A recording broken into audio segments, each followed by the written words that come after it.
The first step into CAD/CAM automation is automating repetitive tasks.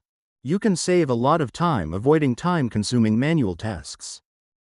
Using features such as holes and pockets is a common practice in the CAD/CAM world. With hyperMILL's macro technology, you can easily program such geometries in record time. So what is needed before we get started? First of all, a well-structured and maintained tool database is mandatory in order to use macros properly. The tool database is an important puzzle piece when it comes to automation in hyperMILL. If it is always up to date, you will benefit from it in so many ways. Of course, if you want to use macros, you need to set up a macro database depending on your needs. Starting with macros for different drilling operations is always a good starting point.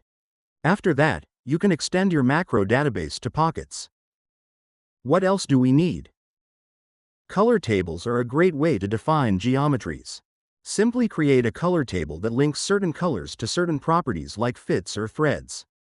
It makes sense to define a color table as a company standard to fully utilize its benefits. In order to fully optimize the use of macros, there is the option to use the virtual tool. By setting user-defined rules in the virtual tool editor, the virtual tool always selects the right tool with the right machining strategy.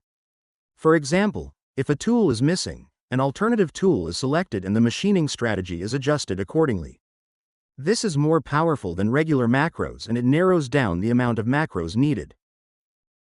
If you consider all this, the following tutorials should give you a first insight into how to start with hyperMILL's feature and macro technology. If you want to learn more about it, always feel free to contact us. We are happy to help you.